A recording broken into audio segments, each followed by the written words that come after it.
বান্দারা, আমি তোমাদেরকে রমজান মাস দিছি গুনাহমুক্ত জীবন গড়ার জন্য, যাতে তোমরা একটা সুন্দর জীবন গঠন করতে পারো, তোমরা যাতে তাকওয়া অর্জন করতে পারো। এরপর আল্লাহ পাক রব্বুল আলামিন নবীর মাধ্যমে আমল শিখায় দেয়, তোমরা বেশি বেশি আমি আল্লাহর জিকির করো। কি করো?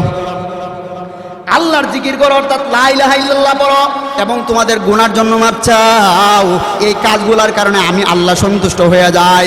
আর একটু আওয়াজ করে বলেন তো, আল্লাহ যাদের প্রতি সন্তুষ্ট তারা যাবে কোন জায়গায়? কথা কয় না মেয়েরা? জান্নাতে। আল্লাহ যদি সন্তুষ্ট হয়ে যায়, জাহান্নামে যাওয়ার কোনো প্রশ্নই আসে না। এরপর আবার আল্লাহ শিখায় দেয়, ও আমার বান্দারা, তোমরা এরপর জান্নাত চাও। কি চাও? আমি আল্লাহর কাছে জান্নাত চাও আর জাহান্নাম থেকে মুক্ত চাও। এইভাবে কেউ যদি আমল করি আল্লাহরে সন্তুষ্ট করাইতে পারে, তাহলে অবশ্যই তার ঠিকানা হবে জান্নাত। সুবহানাল্লাহ। এটা আমার কথা না, আল্লাহ পবিত্র কোরআনে বলেন। আল্লাহ পবিত্র কোরআনে সূরা আহজাবের 35 নম্বর আয়াতে বলেন, ওয়াস-সাইমিনা ওয়াস-সাইমাত ওয়াল হাফিযিনা ফুরুজাহুম ওয়াল হাফিযাত ওয়ায-যাকিরিনা আল্লাহা কাসীরাও ওয়ায-যাকিরাত আ'আদ্দাল্লাহু লাহুম মাগফিরাতাও ওয়া আজরান আযীমা। আল্লাহু আকবার।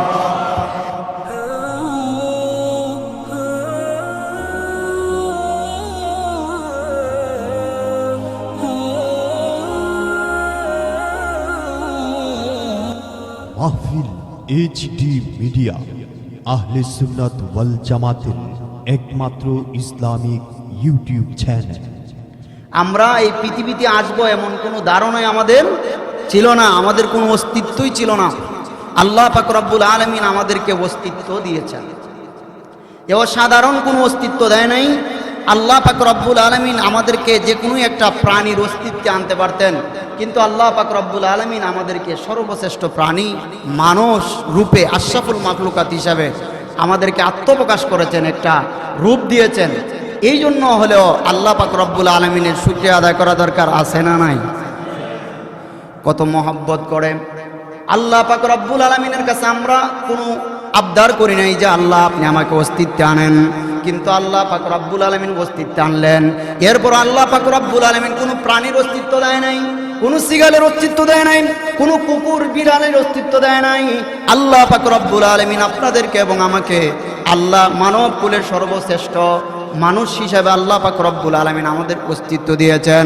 শুধু তাই দিয়ে শেষ নয়, আল্লাহ পাক রব্বুল আলামিন আমাদেরকে ইমানদার হিসাবে আল্লাহ পাক রব্বুল আলামিন মুসলমানের ঘরে জন্ম দিয়েছেন। বলেন সুবহানাল্লাহ। শুধু মুসলমান বানিয়ে শেষ নয়, আল্লাহ পাক রব্বুল আলামিন চাইলে আপনাকে আমাকে আদম আলাইহিস সালামের উম্মত বানাইতে পারতেন, আল্লাহ চাইলে নূহ নবীর উম্মত বানাইতে পারতেন, আল্লাহ চাইলে ঈসা আলাইহিস সালামের উম্মত বানাইতে পারতেন। কিন্তু আল্লাহ পাক রব্বুল আলামিন অন্যান্য নবীদের উম্মত না বানায়া দুনিয়ার সর্বশ্রেষ্ঠ নবী মুহাম্মদুর রাসূলুল্লাহ সাল্লাল্লাহু আলাইহি সাল্লামের উম্মত বানিয়েছেন। এই কারণে হলেও আপনি আল্লাহর শুকরিয়া আদায় করতে হবে। কথা কোন ঠিক কিনা? এই জন্য আমরা সব সময় আল্লাহ পাক রব্বুল আলামিনের কৃতজ্ঞ থাকবো, কারণ আল্লাহ পাক রব্বুল আলামিন আমরা অস্তিত্ব চাই নাই, আল্লাহ আমাদেরকে একটা অস্তিত্ব দিয়েছেন। আমরা চাইলে আল্লাহ আমাদেরকে কুকুর সিগালের অস্তিত্ব দিতে পারতেন, কিন্তু আল্লাহ আমাদেরকে কুকুর সিগালের অস্তিত্ব দেয় নাই। আল্লাহ পাক রব্বুল আলামিন আমাদেরকে শ্রেষ্ঠ একটা অস্তিত্ব দিয়েছেন, এটা হলো মানুষের। আল্লাহ শুধু মানুষ বানাই শেষ নয়, আল্লাহ আমাদেরকে ইমানদার বানিয়েছেন। ইমানদার বানিয়ে শেষ নয়, সর্বশ্রেষ্ঠ নবীর উম্মত বানিয়েছেন। এই জন্য আমরা সব সময় আল্লাহ পাক রব্বুল আলামিনের শুকরিয়া আদায় করবো। পারবো তো ইনশাআল্লাহ? খুশি না বেজার? আপনারা যে শ্রেষ্ঠ নবীর শ্রেষ্ঠ উম্মত হয়েছেন, আপনারা খুশি না বেজার? এই জন্য আমি আপনাদেরকে আগেও কবিতা শুনেছি যে শুকরিয়া আদায় করলে আল্লাহ পাক রব্বুল আলামিন বান্দার নিয়ামত কিভাবে বাড়িয়ে দেয়। শুকুর গুজার বান্দা হরে দুনিয়ায়, যাহার ফলে নাজ নিয়ামত বেড়ে যায়। শুকুর গুজার বান্দা হরে দুনিয়ায়, যাহার ফলে নাজ নিয়ামত বেড়ে যায়।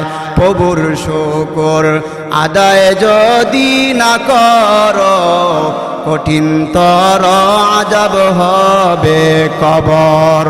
কথা কোন ঠিক কিনা? এই জন্য আমরা যে যে হালতে থাকি সর্ব অবস্থায় শুকরিয়া হবে কার? আল্লাহর। পবিত্র মাহে রমজান চলতেছে। মাহে রমজান পায় আপনারা খুশি না বেজার? খুশি না? আজকে দ্বিতীয় সপ্তাহ, পবিত্র মাহে রমজানের আজকে দ্বিতীয় শুক্রবার।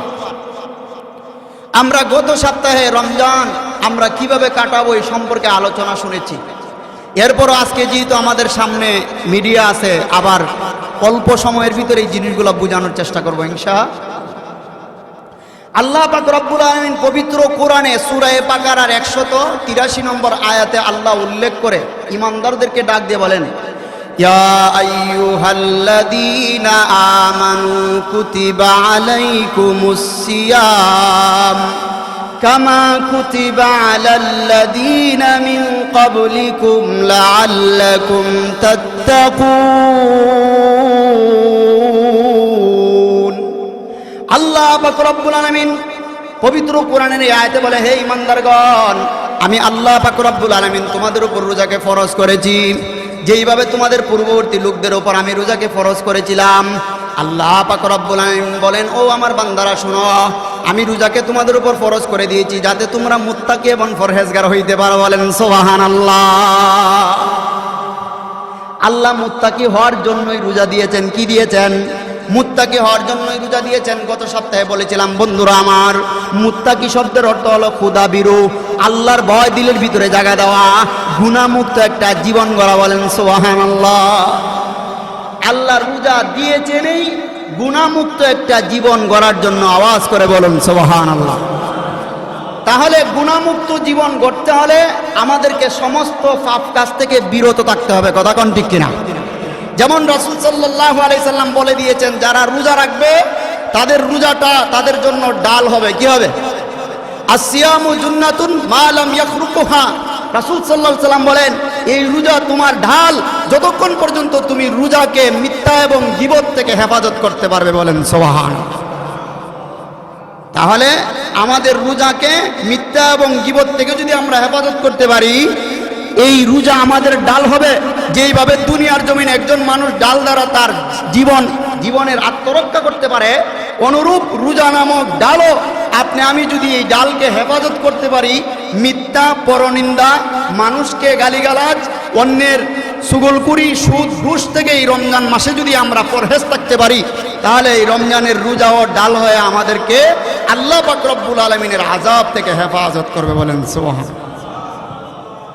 এই রমজান এত বরকতপূর্ণ মাস, এত মহৎপূর্ণ মাস। এই রমজানই আল্লাহ পাক রব্বুল আলামিন বান্দাদেরকে দিয়েছেন, ও বান্দারা তোমরা যাতে গুনাহমুক্ত একটা জীবন গড়তে পারো।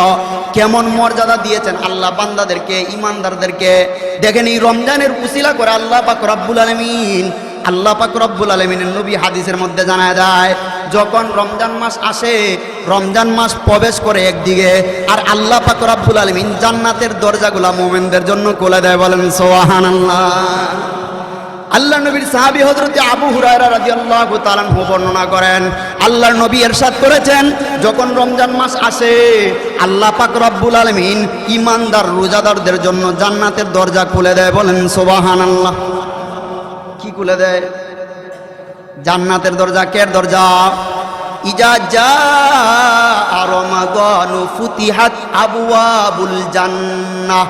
আল্লাহর নবীর সাহাবী বলেন, আল্লাহ পাক রব্বুল আলামিন ইজা জাআ, যখন রমজান আসে, রমাদান ফুতিহাত আবওয়াবুল জান্নাহ, আল্লাহ বান্দার জন্য জান্নাতের দরজাগুলা খুলে দেয়। বলেন সুবহানাল্লাহ।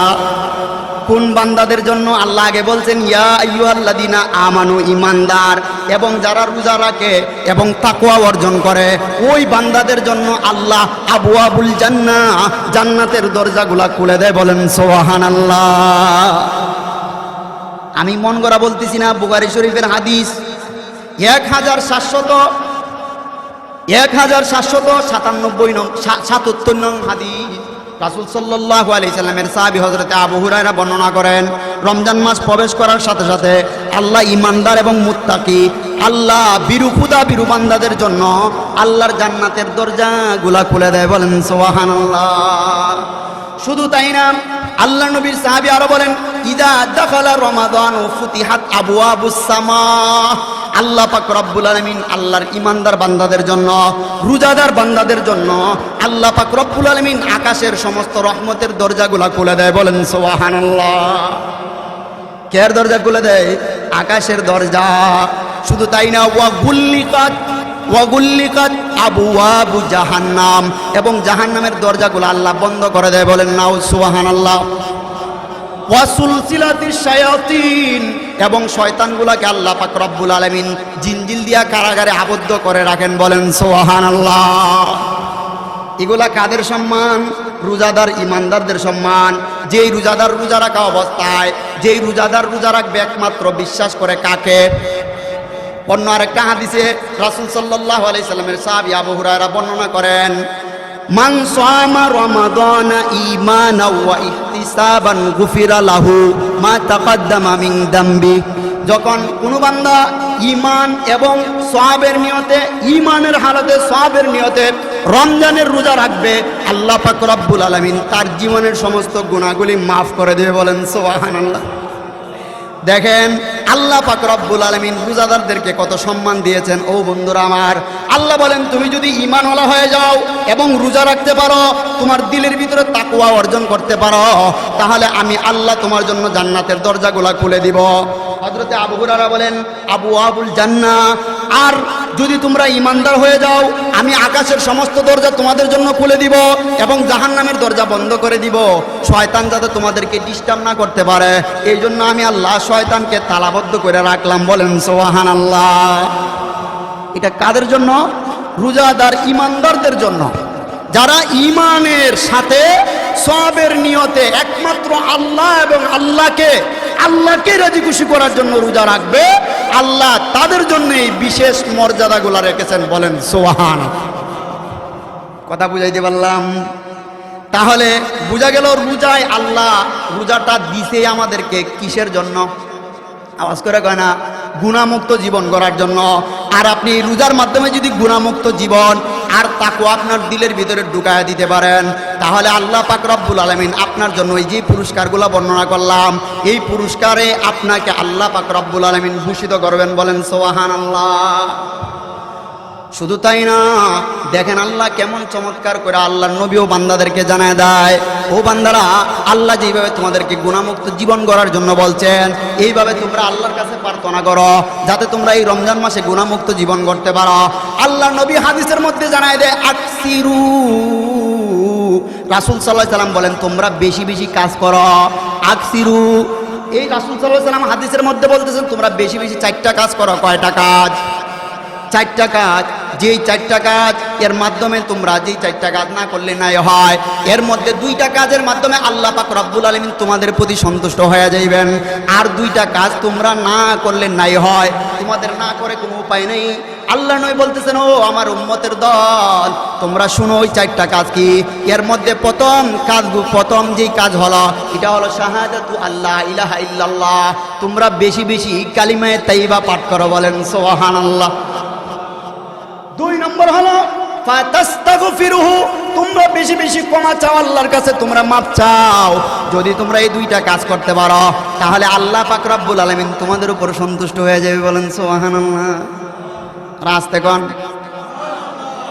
যদি তোমরা এই 2টা কাজ করতে পারো, বেশি বেশি লা ইলাহা ইল্লাল্লাহ পড়তে পারো, আর তোমার নিজের গুনার জন্য মাপ চাইতে পারো, যেইভাবে আল্লাহ তোমাকে গুনাহমুক্ত জীবন গড়তে বলেছেন, এই রমজান মাসে তুমি গুনার জন্য আল্লাহর কাছে তোমার জীবনটা যাতে গুনাহমুক্ত হয়, যদি তুমি দোয়া করতে পারো, আল্লাহ তোমার উপর সন্তুষ্ট হয়ে যাবে।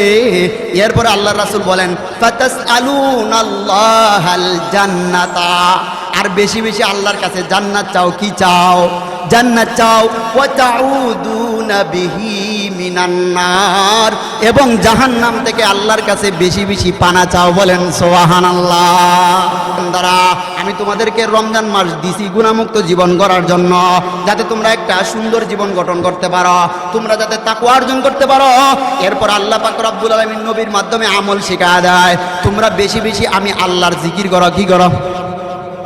আল্লাহর জিকির করো, অর্থাৎ লা ইলাহা ইল্লাল্লাহ পড়ো এবং তোমাদের গুনার জন্য মাপ চাও। এই কাজগুলোর কারণে আমি আল্লাহ সন্তুষ্ট হয়ে যাই।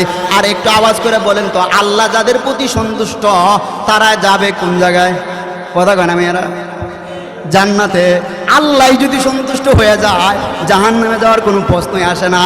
এরপর আবার আল্লাহ শিখায় দেয়, ও আমার বান্দারা তোমরা এরপর জান্নাত চাও, কি চাও? আমি আল্লাহর কাছে জান্নাত চাও আর জাহান্নাম থেকে মুক্ত চাও। এইভাবে কেউ যদি আমল করি আল্লাহরে সন্তুষ্ট করাইতে পারে তাহলে অবশ্যই তার ঠিকানা হবে জান্নাত। সুবহানাল্লাহ। এটা আমার কথা না, আল্লাহ পবিত্র কোরআনে বলেন।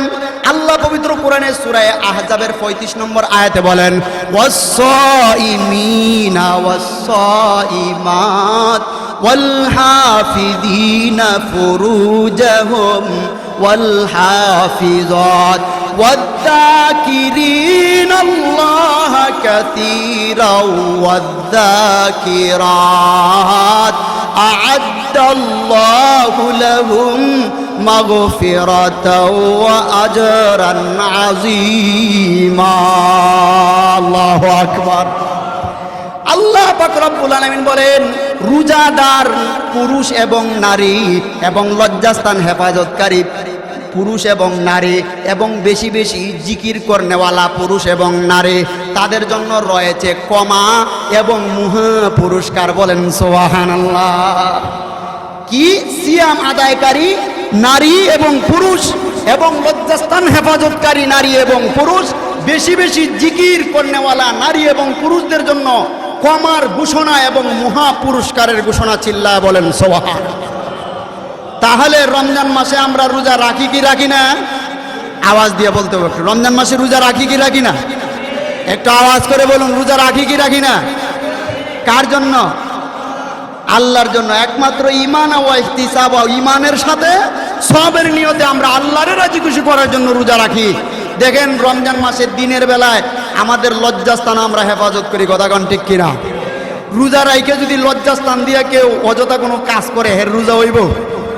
দেখেন আল্লাহর কোরআনের সাথে আর আপনার আমলের সাথে কেমন একটা মিল। ও বন্ধুরা আমার, বাবাজিরা আমার, আল্লাহ বলেন তাদের জন্যই পুরস্কার যারা রোজা রাখে এবং লজ্জাস্থান হেফাজত করে। আমরা রমজান মাসে রোজা রাখি, লজ্জাস্থান হেফাজত করি। আল্লাহর রাসূল আমাদেরকে আমল শিখাই দিছে, রমজান মাসে তোমরা বেশি বেশি আমল করো। লা ইলাহা। আল্লাহ বলেন যারা জিকির করে, যারা রোজা রাখে, লজ্জাস্থান হেফাজত করে এবং জিকির করে তাদের জন্য ক্ষমা এবং মহা পুরস্কার। বলেন সুবহানাল্লাহ। ক্ষমা এবং মহা পুরস্কার। তাহলে আমরা রমজান মাসে রোজাও রাখি, আমরা লজ্জাস্থান হেফাজত করি, আমরা বেশি বেশি জিকির করি। কথা বলেন ঠিক কিনা? তাহলে যারা রমজান মাসে রোজা রাখবে তার লজ্জাস্থান হেফাজত করবে, আল্লাহ পবিত্র কোরআনের সূরা আহজাবের এই কথা অনুযায়ী আল্লাহ পাক রব্বুল আলামিন তাকে মহা পুরস্কারে পুরস্কৃত করবে। বলেন সুবহানাল্লাহ। দেখেন শুধু তাই না, আহাদিসের মধ্যে বলা হয়েছে যারা রোজা রাখবে আল্লাহকে রাজি খুশি করার জন্য, তারা যখন কাল কিয়ামতের ময়দানে উঠবে, জান্নাতের রাইয়ান নামক দরজা তাদেরকে ডাকবে, তুমি আসো, আমি তোমার জন্য প্রস্তুত। বলেন সুবহানাল্লাহ। তাইলে রমজানের রোজা রাখার দরকার আছে না নাই? পবিত্র জীবন গড়ার দরকার আছে না নাই? যদি আপনি রোজা রাখতে পারেন, লজ্জাস্থান হেফাজত করতে পারেন আর বেশি বেশি জিকির করেন, তাহলে আপনারে পুরস্কার দিবে কে? আর এই পুরস্কারটা কি হবে জানেন? আওয়াজ করে বলেন, কি হবে? জান্নাত। কি হবে? দেখেন যারা রোজার মাধ্যমে তাকওয়াপূর্ণ পবিত্র একটা জীবন করতে পারে, আল্লাহ পাক রব্বুল আলামিন তাদেরকে কেমন দৌলত দান করে একটু শুনেন। বুখারী শরীফের একটি ঘটনা আপনাদেরকে শোনাই। আল্লাহর নবীর একজন সাহাবী, তার নাম ছিল হারেস। কি ছিল? হযরতে হারেস রাদিয়াল্লাহু তাআলা আনহু। একদিন সকালবেলা রাসূল সাল্লাল্লাহু আলাইহি সাল্লামের হারেসের সাক্ষাৎ হয়ে যায়। আল্লাহর নবীর সাহাবী হযরতে হারেস আর আল্লাহর রাসূল মুখোমুখি। এমত অবস্থা আল্লাহর রাসূল হারেসকে জিজ্ঞাসা করে, ও হারেস, তোমার সকালটা কেমন কাটলো? কে জিজ্ঞাসা করে? আল্লাহর নবী তার সাহাবী হারেসকে জিজ্ঞাসা করে, ও হারেস, তোমার সকালটা কেমন কাটলো? আল্লাহর নবীর সাহাবী হযরতে হারেস রাদিয়াল্লাহু তাআলা আনহু ডাক দিয়া বলেন, ইয়া রাসূলুল্লাহ, ইয়া হাবিবাল্লাহ, আল্লাহর নবী গো, আমার সকালটা একজন প্রকৃত মুমিনের সকাল যেইভাবে কাটার কথা, আল্লাহর একজন প্রকৃত বান্দার সকালটা যেমন কাটার কথা, ইমানদারের সকালটা যেমন কাটার কথা, ইমানের সাথে একজন মুমিনের সকালটা যেমন কাটার কথা, আমার সকালটা অনুরূপী কেটেছে। বলেন সুবহানাল্লাহ। দেখেন কেমন লোক, আর কার সামনে বলতেছে? দুজাহানের বাদশাহ নবী জনাবে মুহাম্মদুর রাসূলুল্লাহ সাল্লাল্লাহু আলাইহি সাল্লামের সামনে সে ইমানের পরিচয় দেয়। কার পরিচয়? বলে একজন প্রকৃত মুমিনের ইমান, একজন প্রকৃত ইমানদারের, একজন প্রকৃত আল্লাহর গোলামের সকালটা যেমন কাটার কথা, আমি হারেসের সকালটা সেই ঠিক সেই রকম কেটেছে। বলেন সুবহানাল্লাহ। হারেসকে আল্লাহ রাসূল জিজ্ঞাসা করো, হারেস তুমি এই কথা বলার অর্থ কি? এই কথাটা বলার অর্থ কি? দেখেন কেমন সহজ। সাহাবায়ে কেরামের আমল ছিল শত শত, আমল করার পরও তারা বলতো আমি কোনো আমল করি নাই। তারা নিজেদেরকে অনেক ছোট মনে করত। কিন্তু হারেসের বিষয়টা ভিন্ন। হারেস খুব সাহসের সাথে বলতেছে আমি প্রকৃত ইমানদারের নেই আমার সকালটা কাটছে। অতএব সে আল্লাহর নবীকে বুঝাইতে চাই, ইয়া রাসূলুল্লাহ আমি আপনার সাহাবী হারেস, আমি প্রকৃত ইমানওয়ালা। বলেন সুবহানাল্লাহ। আল্লাহর নবী যখন হারেসকে জিজ্ঞাসা করে, হারেস তুমি কোন ভিত্তিতে এত শক্তির সাথে এত সাহসের সাথে বলতেছো যে তোমার সকালটা একজন প্রকৃত ইমানদারের ন্যায় কেটেছে? হারেস ডাক দিয়া বলে, ইয়া রাসূলুল্লাহ ইয়া হাবিবাল্লাহ, আল্লাহর নবী গো আমি এই বিশ্বাসের জন্য বলতেছি কারণ আমার আল্লাহ আমার অন্তর থেকে দুনিয়ার লোভ লালসা দূর করে দিয়া আল্লাহ এবং আল্লাহর রাসূলের ভালোবাসা আমার দিলের ভিতরে ঢুকায়া দিছে। সুবহানাল্লাহ। কার ভালোবাসা? আল্লাহ এবং আল্লাহর রাসূলের ভালোবাসা। আর দুনিয়ার মহব্বত দূর করে দিছে। দুনিয়ার প্রতি আমার ঘৃণা হয়, আর আল্লাহ এবং আল্লাহর রাসূলের ভালোবাসা আমার দিলের ভিতরে। এই জন্য আমি বিশ্বাসের সাথে ইমানের সাথে বলতে পারি আমার সকালটা পূর্ণ ইমানদারের ন্যায় অতিবাহিত হয়েছে। বলেন সুবহানাল্লাহ। আল্লাহর নবী হারেসকে জিজ্ঞাসা করো, হারেস তুমি এটা কিভাবে অর্জন করলে, তোমার কি হয়েছে? এর ভিতরে হারেস বলতেছে, ইয়া রাসূলুল্লাহ শুনেন শুনেন কি হয়েছে। আমি এই রকম সম্পদ আল্লাহর কাছ থেকে লাভ করেছি। আল্লাহ আমাকে এমন সম্পদ দান করছে। আগে যখন আমি আকাশের দিকে তাকাইতাম তখন আকাশে দেখতাম সূর্য চন্দ্র তারকারাজি, কিন্তু এখন যদি আমি আকাশের দিকে তাকাই তাহলে আমি হারেস জমিন থেকে আমার আল্লাহর আরশ দেখতে পাই। সুবহানাল্লাহ। বাড়ি গিয়ে কইেন, বুঝতে পারছেন? হারেস বলে, ইয়া রাসূলুল্লাহ আমি যখন এখন আকাশের দিকে তাকাই, আগে আকাশের দিকে তাকাইলে আমি হারেস চন্দ্র এবং সূর্য দেখতে পাইতাম, তারকারাজি দেখতে পাইতাম। এখন যখন আমি আকাশের দিকে তাকাই তখন আমি আমার আল্লাহর আরশ দেখতে পাই। বলেন সুবহানাল্লাহ। শুধু তাই না, ইয়া রাসূলুল্লাহ ইয়া হাবিবাল্লাহ, আল্লাহর নবী গো আমি জমিন থেকে আমি হারেস আমার আল্লাহ জান্নাতে, জান্নাতীদেরকে কেমন জায়গা দিবেন, এক ভাই আরেক ভাইয়ের সাথে সাক্ষাৎ হলে তারা কেমন আচরণ করবে, আমি হারেস জমিন থেকে আল্লাহর জান্নাতে তারা কেমনে কিভাবে উঠা বসা করবে, আমার আল্লাহ আমার জমিন থেকে এগুলা দেখায়। বলেন সুবহানাল্লাহ। আল্লাহর নবী হারেসকে জিজ্ঞাসা করো, হারেস তুমি এই সম্পদ অর্জন করলা কিভাবে? হারেস ডাক দেয়া বলে, ইয়া রাসূলুল্লাহ ইয়া হাবিবাল্লাহ, আল্লাহর নবী গো আমি এই সম্পদ হাসিল করেছি আমি দিনভর আল্লাহর ভয়ে রোজা রাখি আর রাত্রি ভয় আল্লাহর ভয়ে দাঁড়ায় দাঁড়ায় নামাজ আদায় করি। বলেন সুবহানাল্লাহ। কি দিনভর আল্লাহর ভয়ে রোজা রাখি আর রাত্রে আমি আল্লাহর ভয়ে দাঁড়ায় দাঁড়ায় নামাজ পড়ি। ও বন্ধুরা আমার, আমি আপনাদেরকে বলতে চাই এই রমজান মাসে আল্লাহ বলছেন পবিত্র একটা জিন্দেগি গড়ার জন্য, তাকওয়াপূর্ণ একটা জীবন গড়ার জন্য। এই জন্যই হারেসের ঘটনাটা বললাম। এই রোজার মাধ্যমে আর নামাজের মাধ্যমে আল্লাহ পাক রব্বুল আলামিন বান্দাকে তাকওয়া দান করেন, আর যে তাকওয়ার অধিকারী হয়ে যায় সে আল্লাহর কাছে খুব প্রিয় হয়ে যায়। আল্লাহর নবীর সাহাবী বলে, ইয়া রাসূলুল্লাহ আমি দিনের বেলা আল্লাহর ভয়ে রোজা রাখি আর রাত্রের বেলা দাঁড়ায় দাঁড়ায় নামাজ পড়ে। রমজান মাসে আমরাও দিনের বেলা আল্লাহর ভয়ে রোজা রাখি, কথা কোন ঠিক কিনা? আমরাও আল্লাহর ভয়ে রোজা রাখি। কেউ যদি আজকেও আল্লাহর ভয়ে রোজা রাখতে পারে তাহলে সেও হারেসের মতো তাকওয়া নামক সম্পদ অর্জন করতে পারবে, কথা কোন ঠিক কিনা? আর রাত্রের বেলা আমরা তারাবির নামাজ পড়ি, এশার সালাত পড়ি, ভিতির নামাজ পড়ি কি পড়ি না?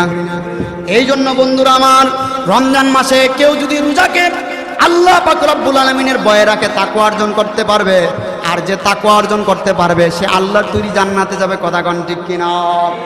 এই জন্য আল্লাহর রাসূল সাল্লাল্লাহু আলাইহি সাল্লাম আমল শিখিয়ে দিলেন যে আমল চালু করে দাও। আর আমল চালু করে গত সপ্তাহে বলছিলাম, কেউ যদি ওই রমজান মাসে আল্লাহ পাক রব্বুল আলামিনের কাছে ডাক দিয়া বলতে পারে, আল্লাহ আমি 12 মাস কোনো ইবাদত করি নাই, আমি কোনো ইবাদত করতে পারি নাই, আল্লাহ আমি বড় গুনাহগার, আল্লাহ এই রমজান মাসে শেষ রাত্রিতে দাঁড়ায়া আল্লাহর ভয়ে নামাজ আদায় করে যদি আল্লাহর কাছে বলে, অবশ্যই আল্লাহ যেভাবে বান্দার জন্য জান্নাতের দরজা খুলে রাখছে, আল্লাহ যেইভাবে বান্দার জন্য রহমতের দরজা খুলে রাখছে, আল্লাহ প্রতিদিন জান্নাতকে সাজায়। যে বান্দা মাপ চাইবে আল্লাহ মাফ করে তারে আল্লাহর তৈরি জান্নাতি বানায় দিয়ে। বলেন সুবহানাল্লাহ। আল্লাহ এই রমজান মাসটা দিছে এই বান্দারে জান্নাতি বানানোর জন্য। কি বানানোর জন্য? কিন্তু আমরা আমাদের কার্যকলাপে আমরা কি করতে পারতেছি না, এই রমজানের বরকত হাসিল করতে পারতেছি। দেখেন, রমজানের রোজাদারদেরকে 3 ভাগে ভাগ করা হয়েছে। কয় ভাগে? একটা আওয়াজ করে বলুন, কয় ভাগে? একদল রোজাদারের নাম হলো সাধারণ রোজাদার। কি রোজাদার? সাধারণ রোজাদার, যারা রোজা রাখার পরও মিছা কথা কয়। আছে না নাই? আওয়াজ দিয়ে কয়েন, বুঝতে পারছেন? আছে না নাই? রোজা রাখার পরে মিথ্যা কথা বলে এমন রোজাদার আছে না নাই? চুরি করে, ওজনে কম দেয়, 5 টাকার জিনিস 10 টাকায় বেচে। আছে না নাই? কথা কয় না। সুদ খায়। আছে না নাই? ভেজাল বিচার করে। আছে না নাই? এদেরকে বলা হয়েছে সাধারণ রোজাদার। কি রোজাদার? রোজা রাখার পরে মিথ্যা বলে, রোজা রাখার পরও গীবত করে, রোজা রাখার পরও অন্যরে গালি দেয়, রোজা রাখার পরও মসজিদও আইসা দুনিয়াবি কথা কয়। আছে না নাই? মসজিদও দুনিয়াবি কথা কওয়া জায়েজ দি, তা হারাম। তাহলে আপনি মসজিদে আপনি যে অমুক তমুক ফুটাইতে আইছেন, মসজিদে কথা বলা যাবে? কথা বলা যাবে না। তাহলে রোজাদারকে 3 ভাগ করেছেন। এর মধ্যে 1 নম্বর ভাগ হলো সাধারণ রোজাদার, যারা রোজা রাইখাও মিছা কয়, রোজা রাইখাও গীবত গায়, রোজা রাইখা ওজনে কম দেয়, 5 টাকার জিনিস 10 টাকায় বেচে, অন্যের সাথে একজনের সাথে আরেকজনের বেজাল লাগাই দেয়। কথা কন আছে না নাই? সাধারণ রোজাদার। আল্লাহর রাসূল বলেন, যারা রোজা রাইখা মিথ্যা কথা বলে এদের রোজা ফাইটা যায়। কথা কন ঠিক কিনা? এই রোজা দ্বারা সে পরিপূর্ণ মুকাম্মেল কামেল হইতে পারবে না। 2 নম্বর হলো অসাধারণ রোজাদার। কি সাধারণ? যারা রোজা রাখে মিথ্যা কথা কয় না, রোজা রাখে নামাজ ছাড়ে না, রোজা রাখে তারাবি ছাড়ে না, সত্য কথা কয়, এরা হইল অসাধারণ রোজাদার। কি অসাধারণ? 3 নাম্বার হইল বেরি বেরি অসাধারণ, মানে অসাধারণের রূপে আরো ভালার রূপে ভালো। আছে না নাই? এরা কেমন রোজাদার? আল্লাহর নবী বলেন, এরা হলো এমন রোজাদার যারা সারা বছর কাজ করার পর যখন রমজান আসে রমজানের জন্য প্রস্তুতি নেয়, তার ব্যবসা বাণিজ্য গুটায় নেয়, আর রমজানের জন্য নিজেকে আল্লাহর জন্য অক্ষ করে দেয়। বলেন সুবহানাল্লাহ। রমজান মাস যখন আসে তার সব ব্যবসা বাণিজ্যের প্রতি আর তার মনোযোগ থাকে না, একমাত্র গুনাহ মাফ করানোর প্রতি তার মনোযোগ থাকে। সে একমাত্র রোজা রাখে আল্লাহর জন্য, নামাজ পড়ে আল্লাহর জন্য, সমস্ত মাসটাই আল্লাহর জন্য অক্ষ করে দেয়। এমন রোজাদারকে বলা হয়েছে এরা হলো স্পেশাল রোজাদার। আল্লাহ পাক রব্বুল আলামিন ওই রোজাদারদেরকে কাল কিয়ামতের ময়দানে আল্লাহর জান্নাতের রায়্যান নামক দরজা বলবে, আহলান সাহলান, তুমি আসো। কারণ তুমি দুনিয়ার জমিনে একমাত্র আল্লাহকে রাজি খুশি করার জন্য রোজা রেখেছিলে। তোমার সামনে পানি আসার পরও তুমি পানি পান করো নাই, তোমার ঘরে খাবার থাকার পরও তুমি খাবার খাও নাই, তোমার তৃষ্ণার্ত বৈশাখ মায়া রোদ, তুমি তৃষ্ণার্তে, তুমি খুব বেশি পিপাসিত, এরপরও তুমি পানি পান করো না একমাত্র আল্লাহকে রাজি খুশি করার জন্য। ও রোজাদার, ইমানদার, তাকওয়াওয়ালা, তুমি আসো, তোমার জন্য আমি রায়্যান প্রস্তুত। বলেন সুবহানাল্লাহ। তাহলে বুঝতে পারলেন রোজা বেয়াইরে খুশি করার জন্য রাখে এমন মানুষ আছে না নাই? তাহলে এদের থেকে পরহেজ হয়ে আমরা যদি রোজাকে একমাত্র আল্লাহকে রাজি খুশি করার জন্য রাখতে পারি তাহলে পুরস্কার দিবে কে? তাহলে রোজা রাখবেন আল্লাহরে খুশি করার জন্য না মানুষকে খুশি করার জন্য? দেখেন, রমজান মাসকে সম্মানিত করতে গিয়ে আল্লাহ বলেন, শাহরু রমাদানাল্লাযী উনজিলা ফীহিল কুরআন। আল্লাহ পাক রব্বুল আলামিন রমজানের পরিচয় দিতে গিয়ে বলেন, এটা হলো কোরআনের মাস। বলেন সুবহানাল্লাহ। কের মাস? কোরআনের মাস। আল্লাহ বলেন এটা কোরআনের মাস। আল্লাহ পাক রব্বুল আলামিন এই রমজানের ফজিলত যদি আর কোনো কিছু বর্ণনা না করতেন, শুধু আমরা যে সূরা কদর পড়ি, লাইলাতুল কদর আছে না নাই? আল্লাহ পাক রব্বুল আলামিন বলেন লাইলাতুল কাদরি খায়রুম মিন আলফি শাহর। আল্লাহ পাক রব্বুল আলামিন বলেন লাইলাতুল কদরের একটা রাত্রি 1000 মাস ইবাদত করার চাইতে উত্তম। বলেন সুবহানাল্লাহ। মুফাসসিরিনে কেরাম বলেন ওই এক রাত্রিতে কেউ যদি আল্লাহকে ঈমানের সাথে আল্লাহকে রাজি খুশি করার জন্য ইবাদত করে, আল্লাহ পাক রব্বুল আলামিন তার আমলনামায় 84 বছর 3 মাস ইবাদত করার সব দান করে। বলেন সুবহানাল্লাহ। আর যদি কোনো ফজিলত আল্লাহ রমজানের বর্ণনা নাও করতেন, শুধু কোরআনের এই আয়াতটাই যথেষ্ট যে রমজানের একটা কদরের রাত্রি 1000 বছর ইবাদত করার চেয়ে উত্তম। বলেন সুবহানাল্লাহ।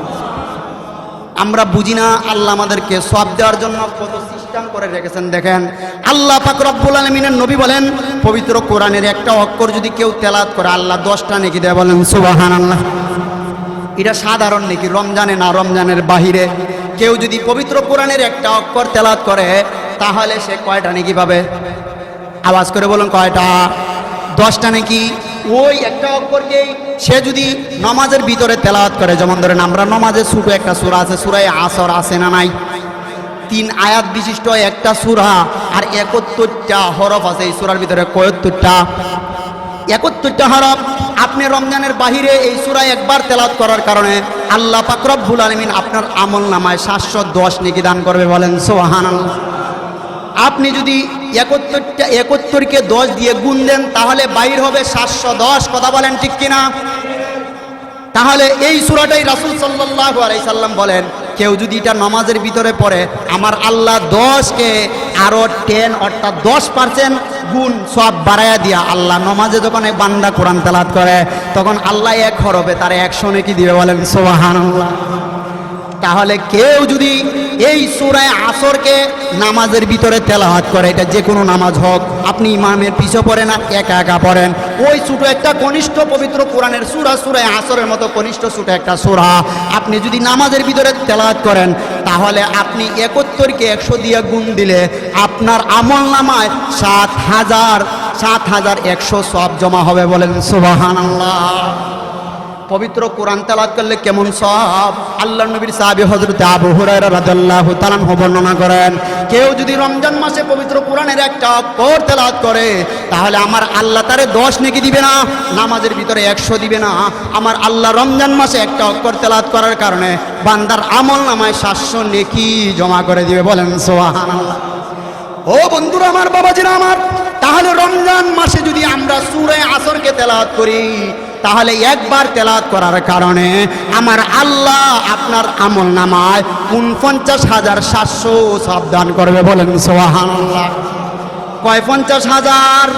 ৪৯,০০০। আবার এটাকে যদি আপনি নামাজের ভিতরে পড়েন তাহলে আরো 100 গুণ বেশি। কথা কন ঠিক কিনা? তাহলে আপনি 49 ইন্টু আপনি যদি 100 গুণ দেন তাহলে আপনার আমলনামায় আমার আল্লাহ, আমার দয়ালু আল্লাহ, আমার গফফার আল্লাহ, আমার দয়ার বান্দার আল্লাহ আপনার আমলনামায় 49,70,০০০ সওয়াব আপনার আমলনামায় দিয়ে দিয়ে। বলেন সুবহানাল্লাহ। তাহলে কোরআন পড়লে লাভ আছে না নাই? দেখেন একটা ছোট সূরা এত সওয়াব, কিন্তু আপনি আমি আজকে সুযোগ পাওয়ার পরেও আমরা আমল করছি না। কথা কন ঠিক কিনা? এই জন্য বন্ধুরা আমার, মুফাসসিরিনে কেরাম বলেন সূরা আসরের ভিতরে আল্লাহ পাক রব্বুল আলামিন এমন মহত্ব দিয়েছেন কেউ যদি সূরা আসরকে ভালোভাবে অন্বেষণ করতে পারে, বুঝতে পারে, তাহলে ওই বান্দা জীবনে আর কোনোদিন পথভ্রষ্ট হবে না। বলেন সুবহানাল্লাহ। শুধু সূরা আসর করেই কথা নয়, আপনি যে কোনো একটা সূরা তেলাওয়াত করার কারণে এইভাবে এক একটা হরফে যদি আল্লাহ পাক রব্বুল আলামিন আপনাকে 700 নেকি দান করে তাহলে আপনি কত নেকি পাইতেছেন একটু হিসাব লাগান। সব আছে না নাই? কোনো আওয়াজ নাই। নামাজের বাহিরে পড়লে রমজান ছাড়া এক করে কয় নেকি? 10 নেকি। কয় নেকি? এইটা রমজানের বাহিরে নামাজে পড়লে কয় নেকি? 100 নেকি। কয় নেকি? 100 নেকি। এইটা আপনি রমজানে যদি রমজানে পড়েন এই একক করে আপনার আল্লাহ কত নেকি দিবে? 700 নেকি। কয়শো নেকি? তাহলে এই রমজানে যদি আপনি একক করে নামাজের ভিতরে তেলাওয়াত করেন তাহলে 70,000 নেকি পাবেন, বলেন সুবহান। আর ছোট সূরা আসর যদি আপনি রমজানের বাহিরে এমনিতে তেলাওয়াত করেন নামাজ ছাড়া, তাহলে আপনি পাবেন 710 নেকি। ওইটা যদি নামাজের ভিতরে পড়েন তাহলে 7,700 নেকি। আপনি যদি এটা রমজান মাসে পড়েন, এই সূরা একবার নামাজের বাহিরে পড়লে আপনি পাবেন 49,700 নেকি। আপনি যদি এটা নামাজের ভিতরে পড়েন তাহলে 49,70,000 সওয়াব পাইবেন, বলেন সুবহান। তাহলে কোরআন বেশি বেশি পড়ার দরকার আছে না নাই? এই জন্য আল্লাহর নবী বলেন শাহরু রমাদান আল্লাযী উনজিলা ফীহিল কোরআন, এটা হলো কোরআন নাজিলের মাস, এটা হলো কোরআনের মাস। আল্লাহর নবীর জীবনী তালাশ করলে রমজান মাসে অন্যান্য মাসের তুলনায় আমার নবীও বেশি বেশি কোরআন তেলাওয়াত করতেন, বলেন সুবহানাল্লাহ। এই জন্য কোরআন তেলাওয়াত হবে তো ইনশাআল্লাহ। আর কিছু না পারলে সূরা আসর পারেন কি পারেন না? সূরা আসর না পারেন, সূরা ফাতিহা পড়েন। পড়লেই আপনার আমলনামায় কি জমা হবে? সওয়াব। আর অযথা কথা বললেই আপনার আমলনামায় পাপ জমা হবে, কথা কোন ঠিক কিনা? এই জন্য বন্ধুরা আমার, আজকে সওয়াব তো আমরা দুনিয়ার পিছনে ঘুরাই দিছি, কথা কোন ঠিক কিনা? যেমন গতকালকে কি গেছে, পহেলা বৈশাখ আছে না নাই? কথা কয় না? আচ্ছা বলেন তো, পহেলা বৈশাখ কি বাংলাদেশের সংস্কৃতি? বাংলাদেশের এবং মুসলমানদের কোনো বিধানের ভিতরে এই জাতীয় বৈশাখী আর শুভ মঙ্গল যাত্রা পড়ে না, কথা কোন ঠিক কিনা? রমজান মাসটা পর্যন্ত তাদের জন্য রক্ষা পায় না, কথা কোন ঠিক কিনা? এমন জাহিল আর দাজ্জালের গোষ্ঠী আছে না নাই, যারা বাংলাদেশের সংস্কৃতির নামে এই পহেলা বৈশাখ ঢোল তবলা বাজায়া রমজান মাসে উদযাপন করেছে, গান বাজনা দিয়া নারীদেরকে উলঙ্গ করে রেশমি শাড়ি পরিয়ে নারীদের গায়ে রং মাখিয়ে যারা বৈশাখী পালন করেছে, এরা কোনো মুসলমানের সন্তান হতে পারে না, কথা কোন ঠিক কিনা? ইতিহাস তালাশ করুন। বাংলাদেশের বাঙালিদের ঐতিহ্য এই বৈশাখী না, পহেলা বৈশাখ না, শুভ নববর্ষ না। বাঙালির ঐতিহ্য যদি হতে হয় তাহলে যে কোনো কাজের শুরুতে হবে ইনশাআল্লাহ, কথা কোন ঠিক কিনা?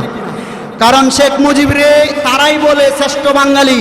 বাংলাদেশে সর্বকালের সর্বশ্রেষ্ঠ বাঙালির নাম হলো শেখ মুজিবুর রহমান, কথা কোন ঠিক কিনা? তাহলে শেখ মুজিবুরের ইতিহাস তালাশ করে দেখুন, সে জীবনে যতটা বক্তব্য দিয়েছে প্রত্যেকটা বক্তব্য বিসমিল্লাহ দ্বারা শুরু করছে, ইনশাআল্লাহ দ্বারা শুরু করছে। কথাটা বুঝাইতে পারলাম? বিসমিল্লাহ দ্বারা শুরু আর ইনশাআল্লাহ দ্বারা শেষ। এই জন্য বাঙালি যদি তোমরা সত্যিকারের শেখ মুজিবুরের অনুসারী হও আর এই নববর্ষ পালন করো, তাহলে তো ইনশাআল্লাহ দিয়া শুরু হবে। আর যে কাজে ইনশাআল্লাহ শুরু হবে এই কাজে কোনো নারী বেপরদাভাবে অংশগ্রহণ করতে পারে না, এই কাজে কোনো ঢোল তবলা গান বাদ্য নাচ গান থাকতে পারে না, কথা কোন ঠিক কিনা? অতএব বোঝা গেল, যারা বাঙালি সংস্কৃতির নামে আজকে নববর্ষ পালন করছে এরা মূলত বাঙালি না, এরা লাল কুত্তা দাজ্জালের ছেলা, কথা কোন ঠিক কিনা? এই জন্য বড় দুঃখের বিষয়, বাংলা টিভির সংবাদে দেখলাম, বাংলা ভিশনের সংবাদে সাংবাদিক মাইয়াদেরকে জিজ্ঞেস করতেছে, আচ্ছা আপনারা যে নববর্ষে আসছেন বলেন তো এটা কত সনের নববর্ষ আজকে উদযাপন হইতেছে? কয় 14 সন। কি সন? 14 সন। কয় 2018 সন। কি সন? 2018। কত সনের আজকে পহেলা বৈশাখ? এই বাংলা সনটাই বলতে পারে না। ওরা কিসের বাঙালি মিয়া? আওয়াজ করে বলুন, ওরা কি বাঙালি? যে এই বাংলা সনে উদযাপন করতে আসছে নববর্ষ, এই তারিখটাই তারা বলতে পারতেছে না। আচ্ছা তাহলে আপনি এটা পারছেন না, বলেন তো বাংলাদেশে কয় ঋতু? বলতে পারে না। ওরা শিক্ষিত বাঙালি কি কয় বাংলা মাসের নাম বলেন, কয় মাস বাংলা? কয় 24 মাস। কয় মাস? এই মেয়েরা বাংলা মাস কয়টা? কেমন মূর্খর ঘরের মূর্খ। আবার কয় বাঙালি সংস্কৃতি।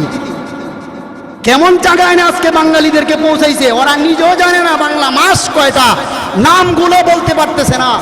বাংলাদেশের 6টা ঋতুর নাম বলতে পারতেছে না, নিজেকে বাঙালি দাবি করে, কথা কোন ঠিক কিনা?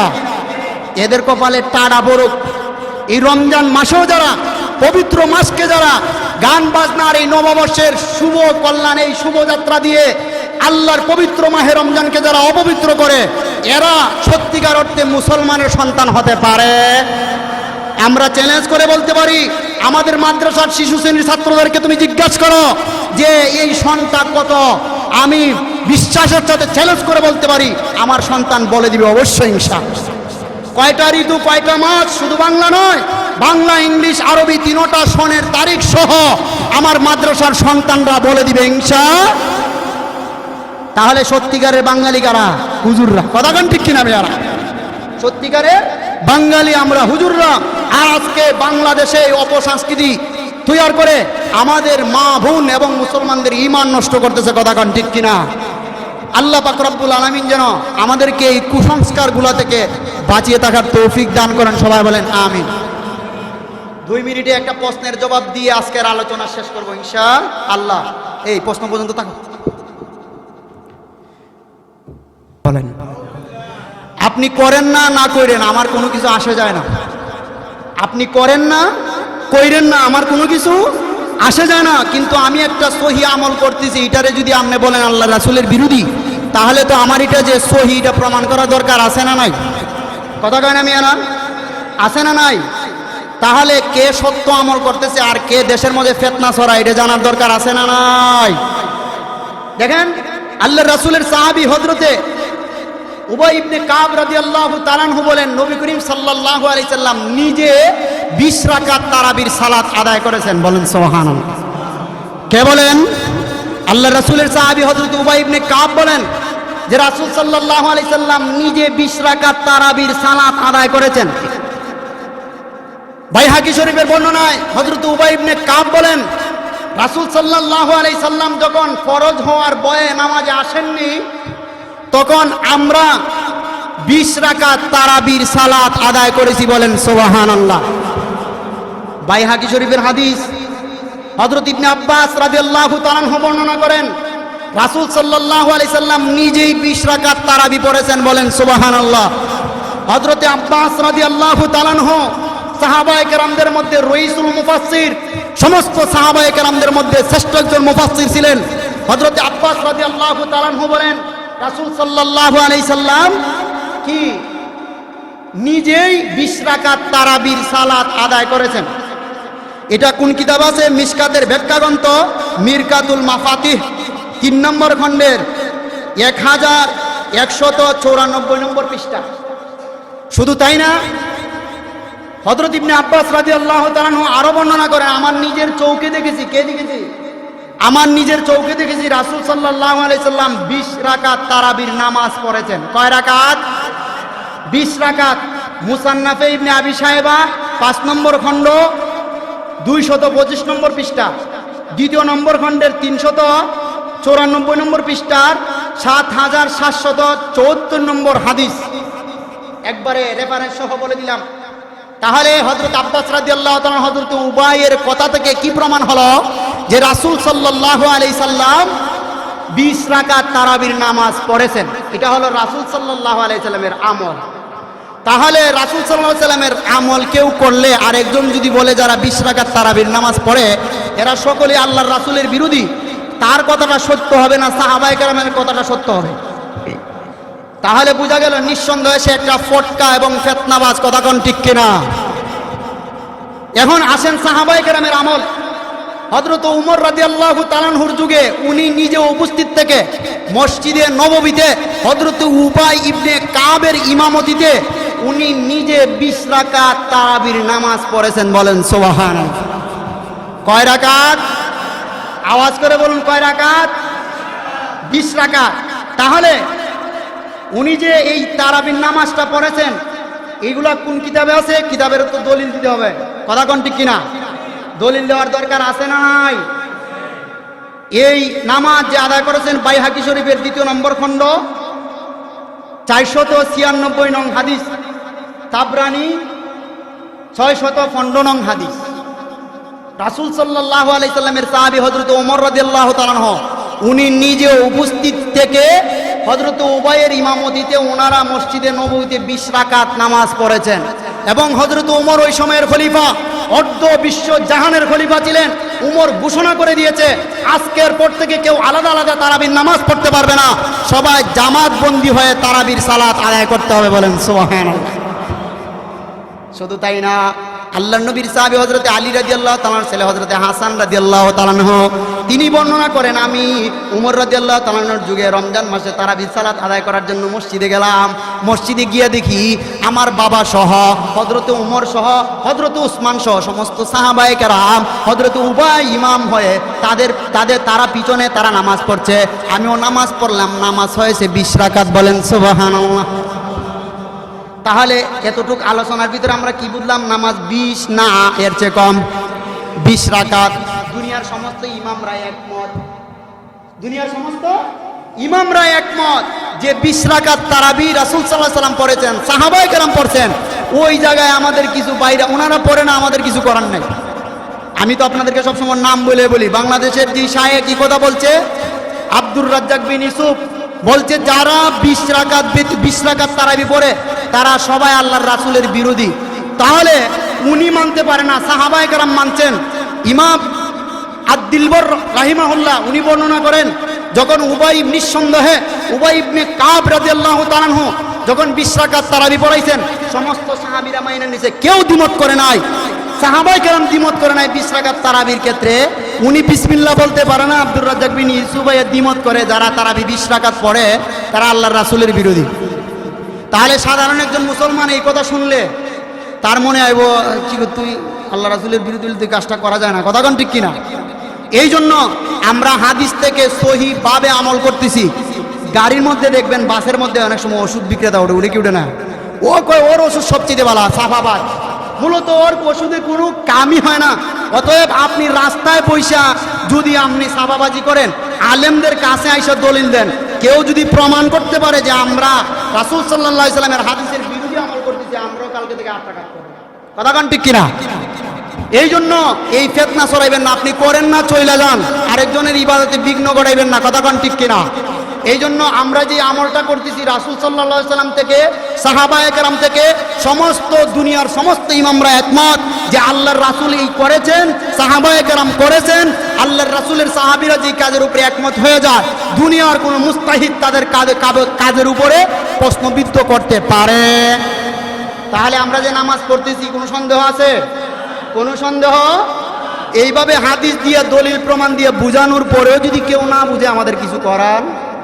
আল্লাহ পাক রব্বুল আলামিন আমাদের সবাইকে সহিভাবে আল্লাহর ইবাদত করার তৌফিক দান করুন। সবাই বলি আমিন।